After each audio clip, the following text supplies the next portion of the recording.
geography, history, politics, economy, culture, and daily life in one neutral video.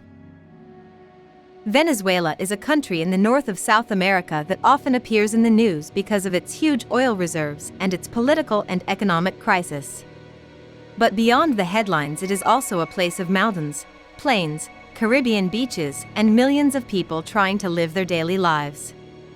In this video, we will take a calm, neutral look at Venezuela's geography, history, political system, economy, culture, and everyday life. Geographically, Venezuela sits on the northern coast of South America, facing the Caribbean Sea and the Atlantic Ocean. It shares borders with Colombia to the west, Brazil to the south, and Guyana to the east. The country has several distinct regions: the Andes Mountains in the west, the vast grassy plains known as the Llanos in the center, tropical forests in the south, and a long coastline with islands and beaches in the north. The Orinoco River, one of the longest rivers in South America, flows through the country. The population is roughly around 30 million, though in recent years many people have left the country to live abroad. The capital and largest city is Caracas, built in a valley surrounded by steep green hills. Other important cities include Maracaibo near the oil-rich lake of the same name, Valencia, Barquisimeto, and Maracay. Venezuela's modern history begins with the struggle for independence from Spanish colonial rule. In the early 19th century, independence leader Simón Bolívar, who is sometimes called the Liberator, helped free not only Venezuela but much of northern South America from Spanish control. For many decades after independence, Venezuela experienced periods of instability, regional conflicts, and military rule. In the 20th century, large discoveries of oil transformed the country's economy and politics. By the mid-1900s, Venezuela had become one of the world's major oil exporters and enjoyed relatively high incomes compared with many neighbors. For a time, oil wealth supported ambitious public projects and social programs, but it also made the economy heavily dependent on one resource. In the late 1990s, a former army officer, Hugo Chavez, was elected president on a platform promising to reduce inequality and give more power to the poor. His government increased social spending and promoted what it called a Bolivarian revolution, inspired by the legacy of Simón Bolívar. Supporters praised reductions in measured poverty and greater access to health care and education.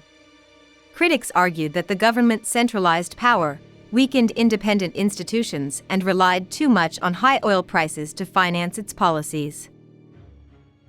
After Chávez's death in 2013, his ally Nicolás Maduro became president. Around the same time, global oil prices fell sharply, exposing vulnerabilities in the Venezuelan economy. Years of price controls, currency controls, and underinvestment, combined with political tensions, contributed to a deep crisis. Inflation rose dramatically, at times reaching levels described as hyperinflation. Many basic goods, such as food and medicine, became hard to find in shops, and public services like electricity and water supply suffered repeated interruptions. Millions of Venezuelans left the country, creating one of the largest migration flows in recent Latin American history. Politically, Venezuela is officially a presidential republic with a constitution that provides for separation of powers between the executive, legislative, and judicial branches.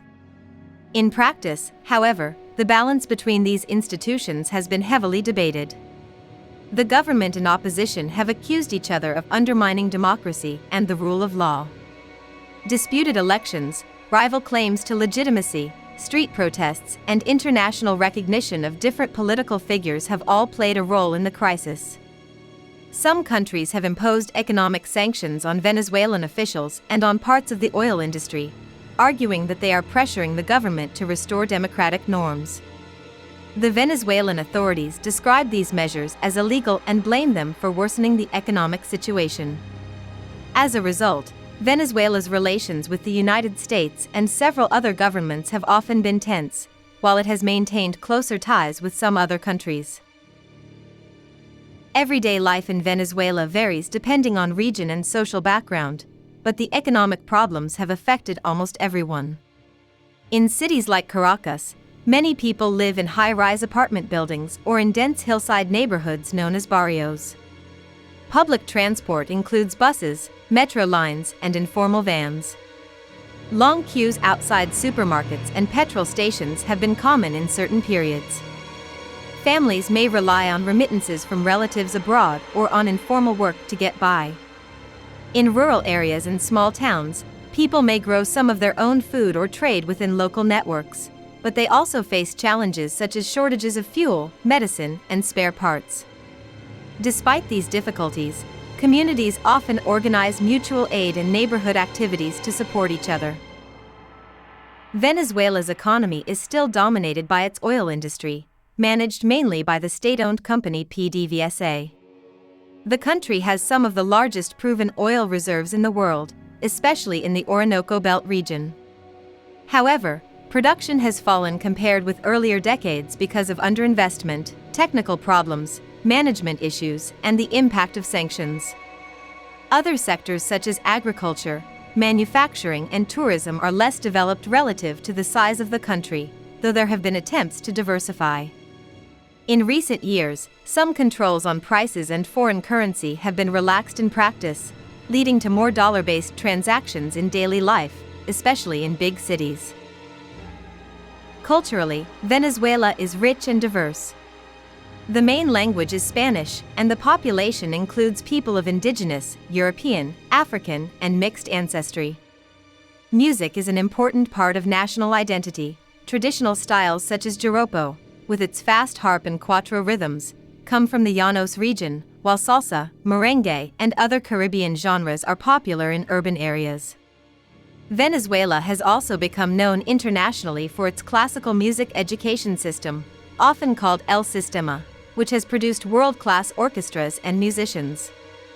Baseball is one of the country's favorite sports, and many Venezuelan players have achieved success in Major League Baseball in the United States. Food traditions include dishes like arepas, cornmeal patties filled with cheese, meat or beans, pabellon criollo, a plate of shredded beef, rice, black beans and plantains, and halacas, a type of tamale eaten especially at Christmas. Religious life is mostly Christian, with a large Roman Catholic majority and various Protestant communities, alongside indigenous beliefs and other faiths. Festivals and public holidays often mix religious and national themes. Carnival, Holy Week processions and Independence Day celebrations bring colorful parades and gatherings, even if resources for big events have sometimes been limited during the crisis. For people outside the country, Venezuela can be difficult to understand because news coverage tends to focus on conflict, shortages, and political confrontation. While these issues are very real, they are only part of the story. Venezuela is also home to families trying to maintain normal routines, students attending schools and universities, artists, scientists, and workers looking for opportunities either at home or abroad. Understanding its geography, its oil-based economy, and the recent crisis gives a more complete picture of why the country is so often in the spotlight. This has been a quick overview of Venezuela, a country where oil wealth, political change, and economic hardship are closely connected. If you found this video helpful, please like the video, subscribe for more country profiles and neutral explainers, and tell us in the comments which country or topic you would like us to cover next.